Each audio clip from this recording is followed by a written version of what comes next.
so let's see. Okay, let's go back to number one. Okay. All right, so we're going to be talking a little bit about disorders of the stomach. Okay, it will not be in very fine details because there are a lot to discuss. So first, starting actually with a little bit of anatomy of the stomach. And the reason why you need to know that is because it will help you a lot when it comes actually to discussing the disorders of the stomach. So you can see actually the five parts of the stomach: the cardia, the fundus, the body, the antrum, and one second. Yes, sorry. Yeah, and the pylorus. Now, there are different cells that predominate in each part of the gastric regions. So you will see that in the cardia, let me just do options, laser pointer. Okay, so in the cardia, you're going to be finding actually that the majority of the cells are going to be those of mucus producing cell. And you would think about it, this is logic because the bolus of food that is incoming needs if you think about it, a mucus in order to be eased into the stomach. Also, the bolus of food, that has been digested and now on its way to the duodenum, also need mucus in order to ease itself out of the stomach. So in the cardia and the antrum, you're going to be finding that there are mucus producing cells. There are other cells for sure, but the majority are going to be mucus producing cells. Now in the fundus and the body, and you would think that this is actually where the main function of the stomach is happening. It's going to be cells that are going to be parietal cells, chief cells, digestive cells, if you will. So that's where you're going to be finding the digestion happening. So acid producing cells and also, pepsinogen and also that's actually in what you find in the fundus in the body. In the antrum, you find also, in addition to the mucus producing cells, you have G cells. Okay. These are the gastrin cells, the gastrin producing cells that are going to actually help with the production of acid. Each one of those has a clinical application, as we will see in the next few slides. All right, so now actually to the stomach wall, to the gastric mucosa, if you will. You can see actually the three layers right here. The most superficial is the layer that is actually the foveolar mucosal cells. This is the layer that produces mucus in addition to bicarbonate. The one below it is going to be actually this eosinophilic cell layer, eosinophilic cytoplasm cells, is the layer that is the parietal cells layer, the one that produces the HCl and the intrinsic factor, which is going to help with the absorption of vitamin B12. Now, the most deeper is going to be the zone A, the more basophilic cell layer. That's going to be the chief cells. These cells are concerned with the production of pepsinogen. So you will see that the proportion of these zones vary with each segment. Okay, so they are present pretty much all over the stomach, but in terms of their dominance, if you will, it's different from one part to the other part of the stomach. And as I mentioned to you, there is a reason why actually the first cells, the first segment of the stomach is going to be. Excuse me, just one second. Okay, is going to be actually the segment that is going to be producing mucus because it's going to wheel the food in, and also wheel it out. So the antrum will also be having this, predominance of mucus producing cells. All right. So now the mucosal protection of the stomach wall. So there is a couple of actually things to discuss here. So just to keep in mind actually that. The acid of the stomach, the acidity of the stomach may reach actually 1 pH of 1, which is incredibly acid, very strongly acidic environment. So that's about actually 1,000,000 times more acidic than the blood. And this harsh environment contributes to digestion, but also there's a potential actually in this case that this is going to damage the mucosa. So as a result of that, there are multiple mechanisms, as you can see here, that has evolved to protect the gastric mucosa. So you have actually first the mucus, secretion, the mucin that is secreted by the surface foveolar cells to form a thin layer of mucus that prevents large food particles from directly touching the epithelium. Also, the mucus promote formation of an stirred layer of fluid over the epithelium that protect the mucosa and has a neutral pH as a result of the production of the bicarbonate by the same surface epithelial cells. All right, so this is actually two things to think about. Now, the epithelial layer, the epithelial barrier, we know actually that this is a very robust barrier, robust epithelium that has, the ability to renew very fast. So within 4 to 6 hours, we see new cells that can be generated. So there is what you call a strong integrity of the epithelial wall. Now, where does this strong integrity comes from? It comes actually courtesy of a very rich mucosal blood flow. So this very rich mucosal blood flow is going to ensure that the gastric mucosa is receiving oxygen and nutrients, while at the same time, if there is any acid that has, washed back into, that has leaked back into the epithelium, this blood flow is going to take it up and reroute it away from the gastric wall to ensure the integrity of the gastric wall. Now, if any one of those mechanisms go haywire, become disrupted, or all of them become disrupted, or a combination become disrupted, this is going to tilt the balance between protection, between actually the acidity of the stomach and the protection of the gastric wall in favor of, a disintegrity of the gastric wall and injury to the gastric wall, which is going to open the door for first, gastritis that may actually go all the way to becoming an ulcer. Okay. All right. So just a couple of words now about actually some of the signs and symptoms of the stomach disease.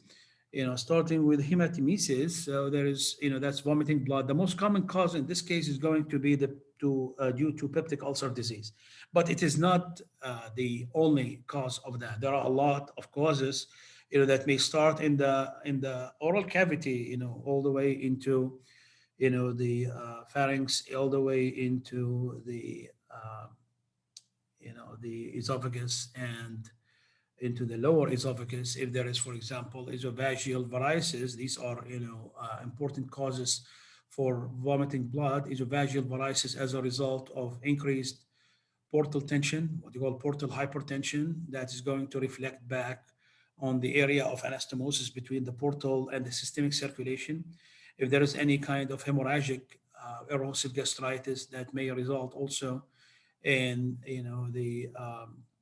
bringing out blood in the from the mouth. So, there are other causes for this presentation. Now, it may actually go the other, way, so into the rectum and out of the rectum. That's going to be melena, the dark starry stools. The reason why it is dark is that as a result of the passage of blood, this long transition actually of blood, in the GI, there's going to be oxidation, of the hemoglobin that is going to turn it into hematin, which is a black pigment. And when there is melena, that is going to signifies a bleed proximal to the duodenojejunal junction. That is the fourth part of the duodenum in 90% of the time. Okay, so it's an important indication of what has happened, before that region. All right, so what are the signs and symptoms again of stomach disease? For a long time, we used to depend on, some of the signs and the symptoms that turned out to be really weak. And one of them, for example, was if, when it comes to differentiation between gastric versus duodenal ulcer, an important differentiation for many reasons, was actually if the food is going to relieve the pain versus make it worse. That was actually one of, the differentiating point between the two entities. It turned out to be that actually this is a weak, clue really to use to differentiate between gastric versus duodenal ulcer. Instead, we have actually a little bit more sophisticated findings now, including the basal acid output, BAO, and the maximal acid output. Both of them, follow the same procedure, which is a nasogastric tube that is going to collect the acid, that is being produced in the stomach in an hour period. But one of them is going to happen actually, happening, without any kind of stimulation. Okay. And the second one is going to happen, after gastrin stimulation. Now, what is even more important than the BAO and the MAO is going to be actually the ratio of the two, the BAO to MAO ratio. And that is being used actually to differentiate between gastric versus duodenal ulcer. Right? Now, let's talk about a little bit about acute gastritis. So acute gastritis, by definition, it's an acute mucosal inflammatory cells. So the cells that you're going to be finding actually in the mucosa are going to be those of the segmented neutrophils.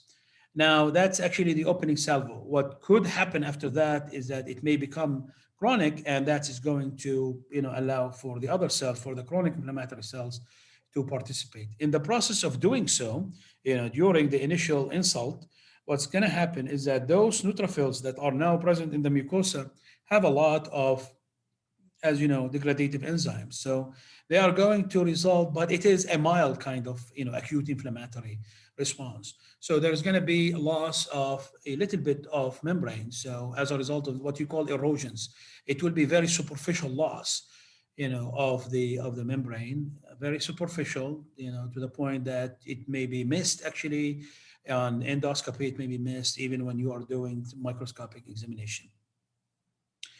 All right, so the majority of patients actually are asymptomatic, so the condition could be underdiagnosed, and the reason why it is happening, again, really the most important reason is that there is a leak back of the gastric juice of the acid into the gastric wall, and that itself is enough actually to cause all kinds of injury, including acute gastritis.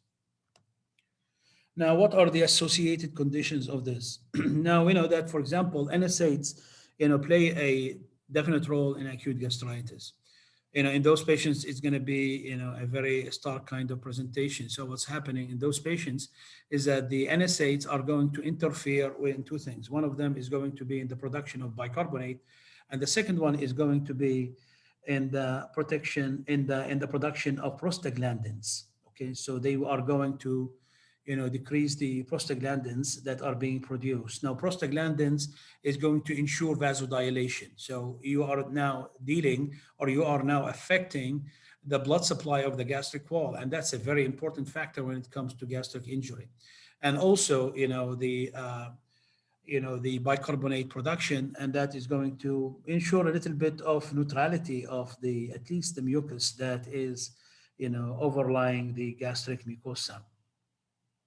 Now, it could be in the form of a direct toxic effect, such as what happens with alcohol and cigarette. It could be due to shock. Again, ischemia is going to here play an important role. It could be due to a cancer chemotherapy, mechanical trauma, nasogastric tube that is left there. All of them may actually result in direct mucosal epithelial and stromal cell injury. So in this picture right here, you're going to be finding actually the mechanism of gastric injury and the protection. You can see actually a list of those defensive forces, and again, a list of the damaging forces. As long as it is a balance between the two, as long as there is balancing out act between the damaging forces and the defensive forces, the gastric mucosa, the gastric wall is going to be intact.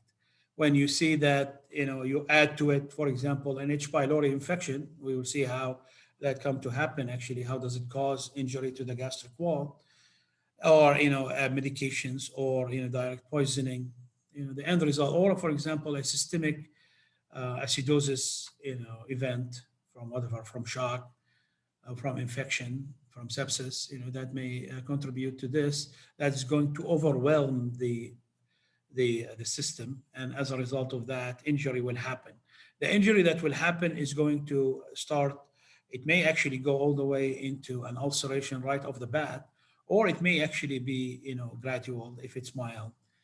And if it's happening gradually, in this case, you start to see loss of the mucosal wall, a mucosal layer, I'm sorry, and then, there is a little bit of denuding effect on the gastric mucosa. You can see that, the pits are no longer as deep as they used to be, and that there is inflammatory, cells that have been brought to the site of action. So you can see that some of them are segmented neutrophils that they themselves, are brought there in order to deal with this ensuing insult, but they themselves also may contribute to this injury as well. Now, this is actually an ulcer. So erosion is, as I mentioned to you, is going to be superficial, but ulcer is going to be the real deal. Why? Because in ulcer, there is a breach in the mucosa. There is real loss of tissue. You can see, you cannot miss it, discrete loss of tissue. So this loss is going to go all the way into the submucosa. Now, what's going to happen is that the pit of this ulcer is going to have necrotic debris as a result of the action of the acid on the tissue. And then in a necrotic debris, but in a way, it's still actually far more cleaner than what you see, for example, in an ulcerating carcinoma, as we will see at the end of this lecture. Then there's going to be acute inflammatory cell layer that are there, in case they are needed, to deal with the ensuing insult. Beneath them, there's going to be a granulation tissue cell layer that is attempting to repair. And, beneath that, if it's a chronic condition, there will be fibrosis. So if it's acute, you will not find actually this layer. But if this is happening over a long period of time, fibrosis is going to be, the name of the game. So the healing of the ulcer in this case is going to also involve fibrosis, and that's bad news. Now, if it's a smaller ulcer, such as what you call, for example, a stress ulcer, which is far smaller than this and far, far shallower than this, in that case, the stress ulcer is going to heal. Once you remove the stress, it's going to heal with re-epithelialization. So there will be no fibrosis. In this one, all bets are off. If this case, continues on unabated, that it may result into, the development of fibrosis and fibrotic layer, as you can see here. Okay. All right. So this is actually the acute gastritis. So how does a patient with acute gastritis present? As I mentioned to you, there are, depending on the severity of the condition, some patients actually may present with, asymptomatic painless bleeding. That's, that's bad enough, and may occasionally have actually massive or fatal kind of bleeding. Now, in terms of pain, again, variable pain, depending on the severity of the condition. And it is one of the most common causes of hematemesis. What you're going to be finding, actually, you're going to be finding these superficial erosions that are less than 1 centimeter in diameter and pretty shallow. So here's an example of these erosions. Each one of those, punctate or punctated, regions, each one of those pointy regions is actually an area of erosion. And as I mentioned to you, the erosion is happening as a result of this insult that is happening. But at the same time, the cells that are brought in to help are really, contributing to it somehow. So these are, you can see that, a lot of them, almost all of them are segmented neutrophils. You see the, the segmented nucleus in each one of those cells right here. Now, if these cells, end up not here, but in more severe cases, such as what you see with the peptic ulceration, that's going to go from acute ulcer into the real deal, which is the peptic ulcer disease.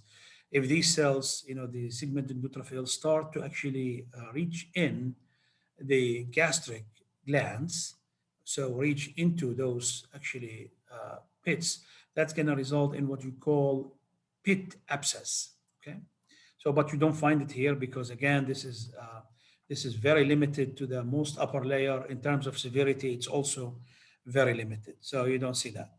We'll see the pit abscess, when we talk about the peptic ulcer disease at the end. All right, so now we are going to be talking about acute peptic ulceration. In this case, actually, it's going to be related to the physiological stress and complication of treatment with NSAIDs, as a most common cause of this condition. So in this case, you're going to be finding actually shallow multiple small ulcers that are distributed in the stomach and the duodenum. Two kinds of stress ulcers, if you will, that occur in patients. There are the stress ulcer that result from the severe burns of severe trauma that are called Curling's ulcers. Curling's ulcer. And in this case, actually, the patient has systemic acidosis that is going to lead to simultaneous vasoconstriction and also dumping of acid into the gastric lumen. So the combination is going to overwhelm the defense mechanisms of the gastric wall, and as a result of that, ulceration will happen. They also, patients with intracranial injury, may develop a form of stress ulcer known as Cushing's ulcer. And the mechanism in those patients is going to be direct stimulation of the vagal nuclei. That's going to result in profuse dumping of acid into the gastric lumen, and again, more acid than the defense mechanisms can handle, resulting in ulceration as well. So the ulcer in this case, remember that's an important actually distinction, is that these are shallow multiple ulcers that are distributed in the stomach and the duodenum. Just one second.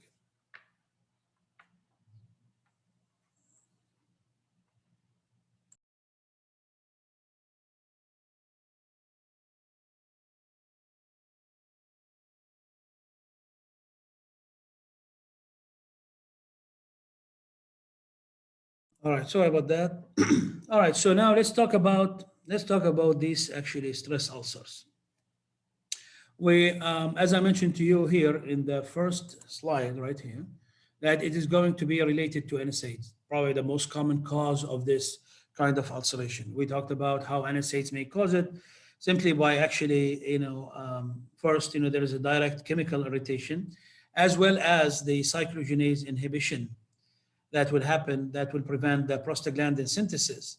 Now, the vasodilation will no longer be happening. The bicarbonate secretion will be will no longer be happening, and that is going to weaken the gastric wall.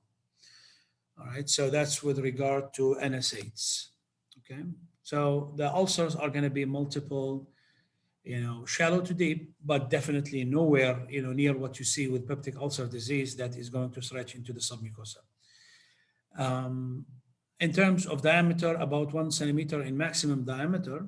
Now, one important actually distinctive feature between this and peptic ulcer disease, the real D, the PUD, is that you're going to be finding actually sharply demarcated ulcer, very what you call cookie cutter kind of ulcer with normal adjacent mucosa.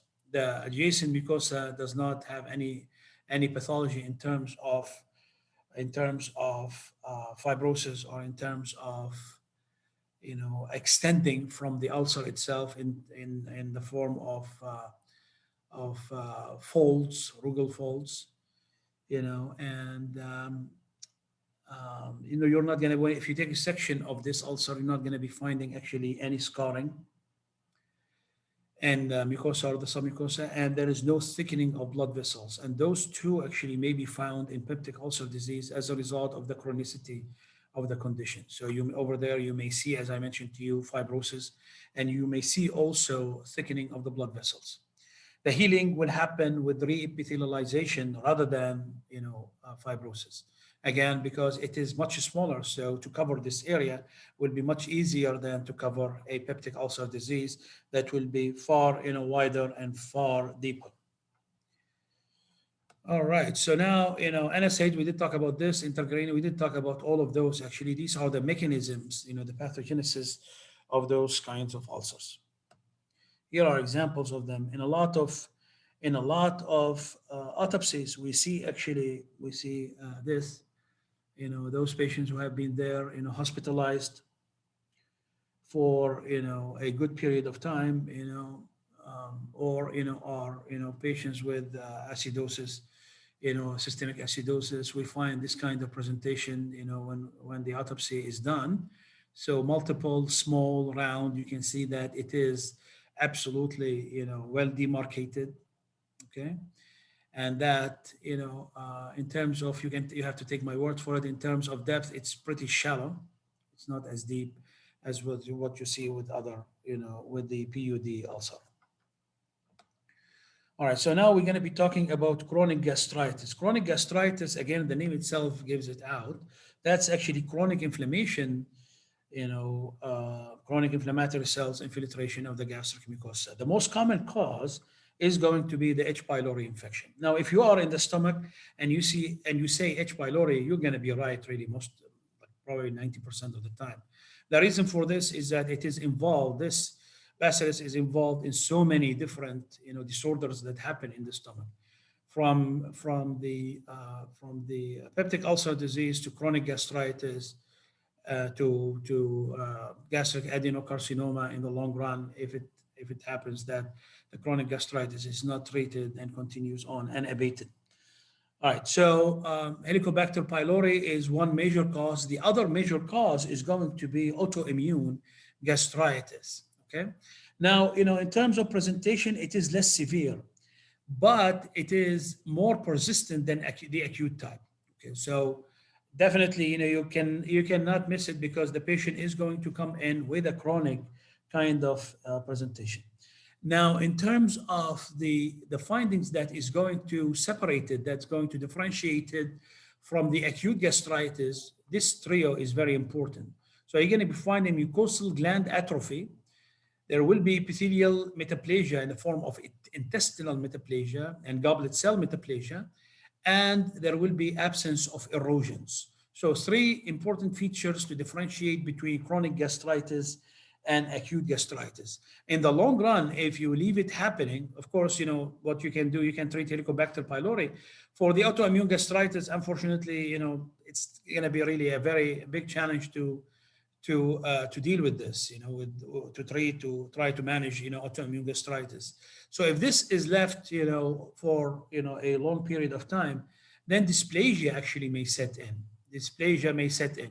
Now, this dysplasia, this atypicality, if you will, may be happening in the epithelial cells. So that may open the door for the development of carcinoma.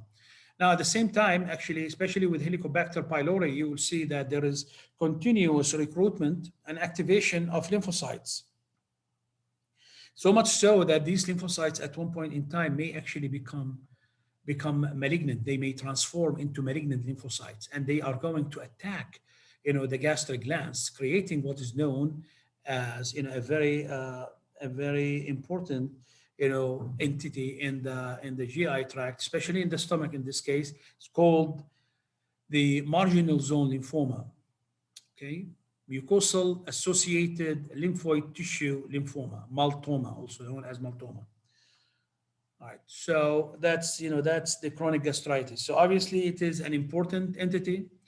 There are distinctive features to look between the two. Of course, autoimmune gastritis is going to happen in someone who have other kinds of disease, including, diabetes, including vitiligo, including Hashimoto's thyroiditis or Graves' disease. Helicobacter pylori, usually, you see it in environments that are very prone to poor hygienic conditions. But unfortunately, as a result of the development, as the progress of fast life, if you will, H. pylori is transmitted through the fecal oral route. So in that case, it's going to be related to food preparation. As a result of that, in countries like the US, which you cannot really consider to be a country with poor hygienic conditions, it's like, in terms of frequency, it's up to almost 50%. And that is high. In other places, you may find it even higher than that. 50 to 70% in the US. In other countries, it's even much higher than that. All right, so two very distinctive conditions. There are other important differentiating factors. For example, the Helicobacter pylori inflammation, the inflammation caused by Helicobacter pylori, is a very superficial kind of inflammation. Autoimmune gastritis is full thickness kind of inflammation. Very important distinctive feature that's going to result in the long run in more kind of atypia with autoimmune gastritis. And that does not mean that H. pylori does not cause that. It may cause it if it's not treated. It may cause it in the long run. What else? Yeah, and then also, in terms of treatment, of course, we have treatment for H. pylori, autoimmune gastritis. It's a pretty, formidable challenge to deal with that. Okay, now, so these are the two big, actually, classifications of the two conditions. So the autoimmune gastritis. Now, other important features here. Autoimmune gastritis is also known as fundic type gastritis. Fundic gastritis. The reason for this is that it does affect actually mainly the fundus and the body of the stomach. And as a result of that, it will preferentially target the mucosa in the acid producing cells. So the main focus in this case is going to be acid producing cells, the cells that produce the HCl and the intrinsic factor. As a result of that, those patients with autoimmune gastritis are going to have two problems. One is achlorohydria, because they will not have any acid. And two, they are going to be actually having a form of megaloblastic anemia known as pernicious anemia. Pernicious anemia. So in this case, you are going to be seeing actually that there are antibodies that are directed against the parietal cells and against also the intrinsic factor, okay, with autoimmune gastritis. Now, what happens, as a result of the fact that you are actually, that this process is directed against the acid producing cells, that there will be no acid. So what will happen to the gastrin in this case? The gastrin producing cells are going to actually grow uninhibited by the acid because there is no more acid anymore, or there is very little acid to inhibit them. So there will be G cell hyperplasia. In the long run, if this is left and attended to, this may actually result in the development of a neuroendocrine tumor, as we will see in the next few slides. Now, the H. pylori gastritis, is known as antral type gastritis.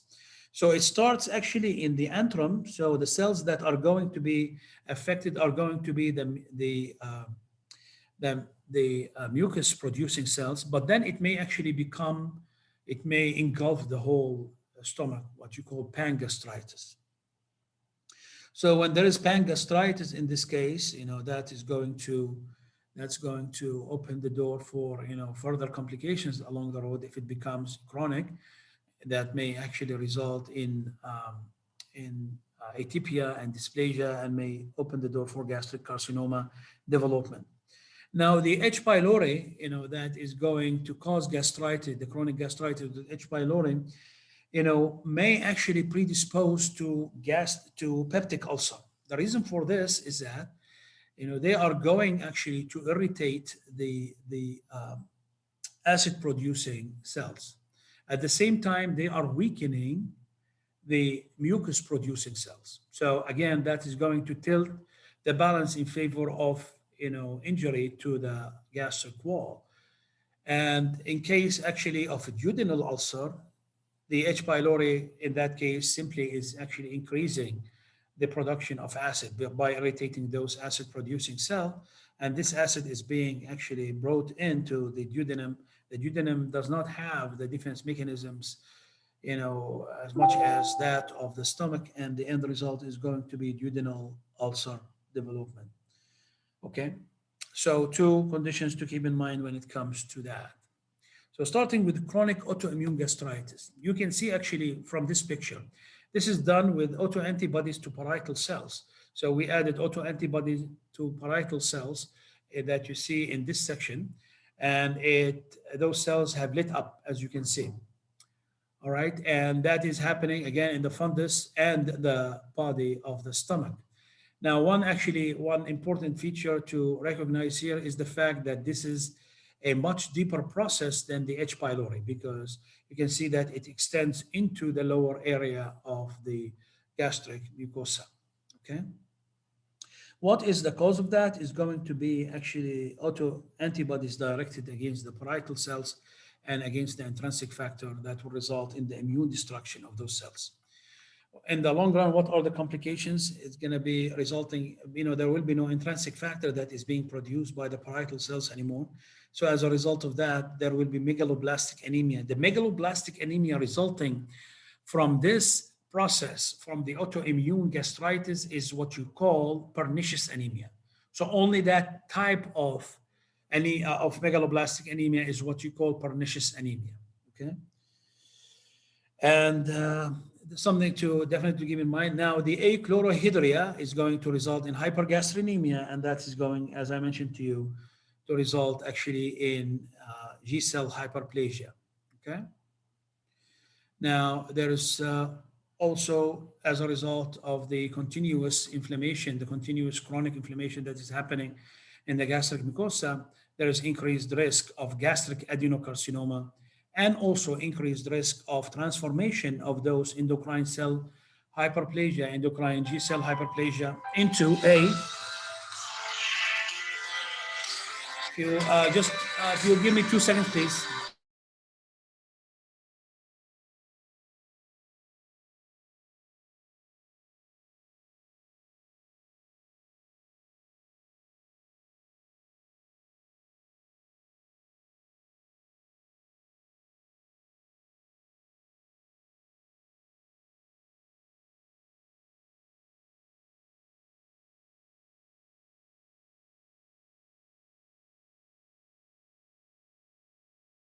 All right, I apologize for that. So that was actually regarding your lecture today with Dr. Wael, which is going to be from 1 to 3 p.m. Now, as you know, 1 to 3 p.m., you will have actually a program, professional skills program, but so half of you will attend. The others are going to attend it using, the recording. Okay, I apologize for that, but that's really the only spot in the schedule that is available. As you could see, the schedule is packed really, and there are. I mean, probably there will be 2 hours, hiatus in like 2 weeks from now, but the lecture has to be given now. So that was the only time that this could be given. So again, my apology, but that's how it should be.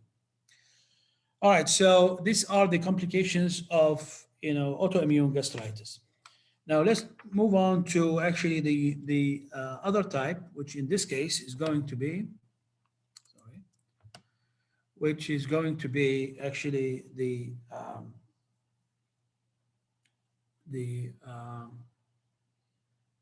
right. So this is actually just a recap of what we have just talked about. All right, so a recap of the autoimmune gastritis, the hypergastrinemia, the hyperplasia of the gastrin-producing cells, endocrine cell hyperplasia, if you will. And, we did go over all of that. All right, so testing for autoimmune gastritis. What you're going to be finding actually in those patients, there will be increased immunoglobulin G levels and the presence of antibodies to parietal cells and intrinsic factor. Now, one thing about the serology of the testing, that's a pretty weak test and it is no longer being done. The reason for this is that in a good number of patients, if I recall correctly, up to 25% or so, of patients, of actually normal individuals, they may carry antibodies to parietal cells and they will not have the disease, okay? And vice versa. So you will see that there are patients with autoimmune gastritis, but you are not actually able to pick up the antibodies to the parietal cells in those patients. When you see a test doing this right off the bat, you know that this test is weak. So, I mean, having said that, you still do the test, okay? You have to still do the test because it is part of the folklore of medicine, if you will. But again, if you get a positive result, that does not mean that the patient has it. And if you get a negative result, that does not mean that the patient does not have it. All right, so that's actually a very important point to make when it comes to testing a patient.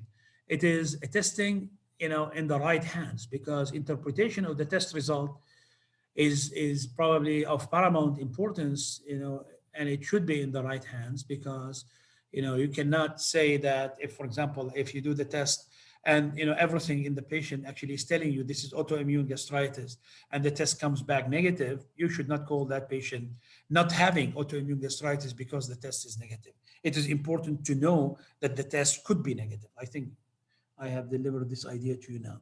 How does it come in terms of presentation? Usually it comes together, autoimmune disease happens, in tandem, together as one constellation. So you will see that the same patient is appearing with vitiligo, thyroiditis, type 1 diabetes, any kind of autoimmune disease may be happening at the same time. And there is a slight female, preponderance in those patients. All right, so now we're going to be talking about the chronic gastritis with the Helicobacter pylori. So I did mention to you actually that, in this case, the bacillus is there, but it does not really burrow through the gastric mucosa.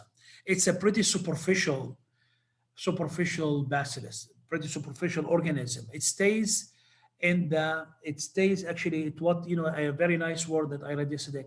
It colonizes the mucosal layer, the mucosal, mucus layer. It colonizes the mucus layer. That's an important thing. It does actually get attached to the mucosa using, as you will see now, some of the all antigens, but by and large, it is a pretty superficial layer. So having said that, that does not mean that the inflammation that is going to happen as a result of the H. pylori infection is going to be a small or a mild inflammation. Absolutely not. It will be a very robust, a very severe inflammation, because the inflammation that will happen in this case will not happen by the pathogen itself. It will happen by what the pathogen is making. And there is a long list of things that this pathogen is making, as we will see.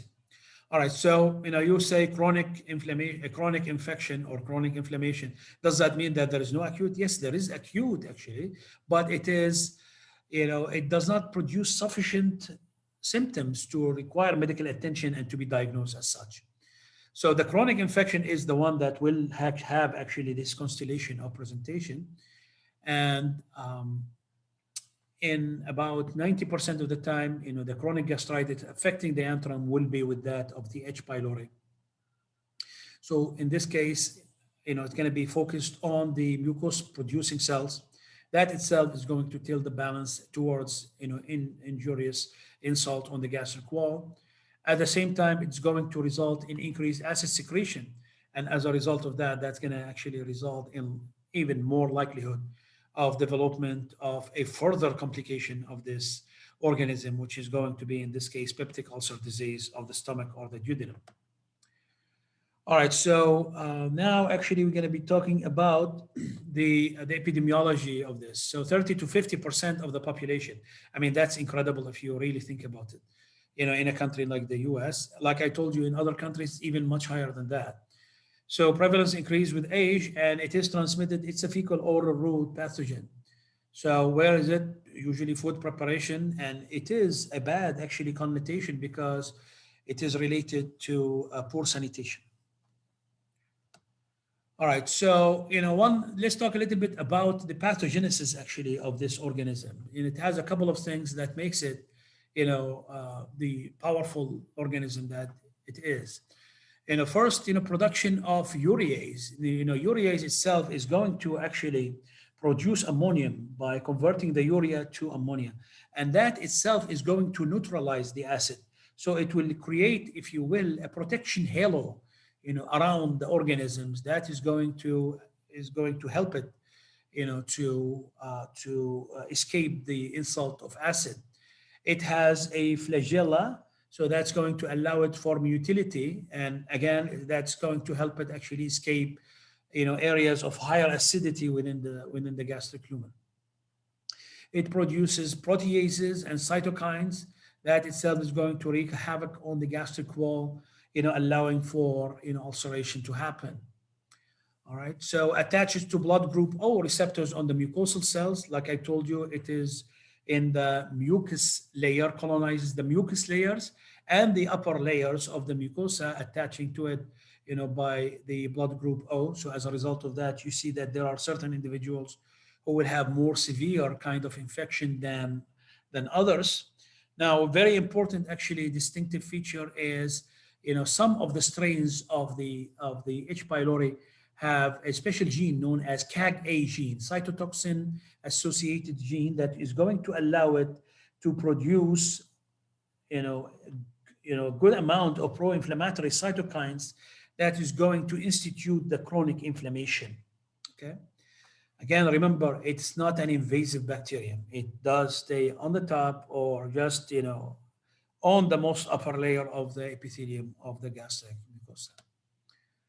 So the features that we have just talked about, that's going to be actually the flagella, that's going to allow motility, the urease, the adhesins, and the toxins, such as the CAG-A. All right, just 1 second, please. Another phone call, just 1 second.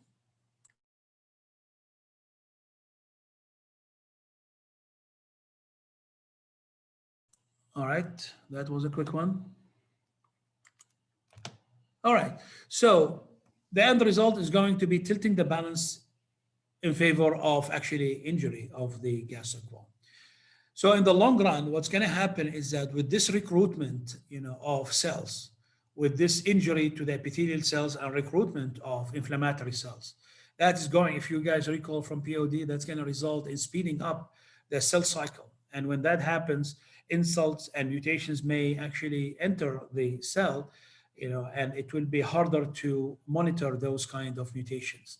So at one point in time, this, cells that were polyclonal in terms of lymphocytes may actually become monoclonal cells, and they may become what we call transformed lymphocytes. The same thing happens with the epithelial cells, transformed epithelial cells that may actually open the door for the development of gastric carcinoma and also lymphoma. Here's a great picture actually showing you, the findings that we have just talked about. So you can see those, what you call seagulls, that are present in the most upper, layer of the epithelium and in the mucus cell layer. All right. So it's not, you're not going to be finding actually deeper within the epithelium. No, that's not the way that this thing works actually.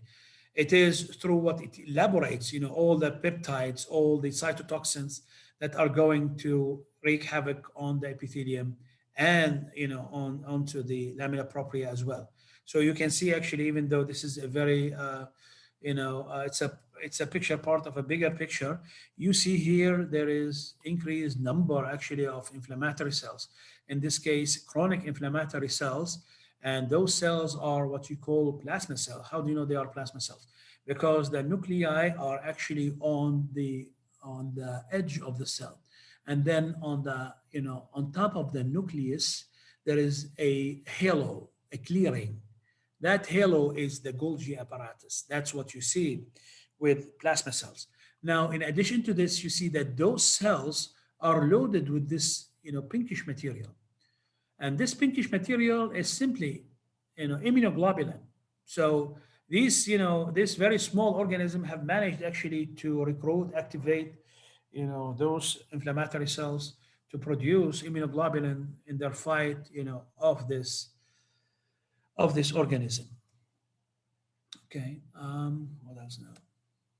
All right, so as a result of the chronic gastritis, what's going to happen is that, let's talk about actually probably a better picture would have been, something to compare with normal, but you can hear it from me now. So if you open a normal stomach during autopsy, you're going to be opening it, around the greater curvature from the back, the greater curvature, and then you're going to open it. You're gonna open it up. When you open it up, it will look like a butterfly or a rectangle. Okay, so compare that to what you see here in chronic gastritis. So instead of a rectangle, you are finding actually that this is a triangle. So where did the rest of the tissue get lost?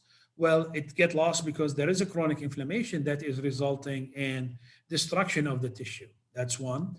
Two, with the chronic inflammation, if you recall, I did mention to you that there is a chance, that those cells are going to actually be, that, there's going to be fibrosis happening. And when fibrosis is happening, that's going to result in contraction of the cells, of the layers of the gastric wall, resulting in this kind of appearance.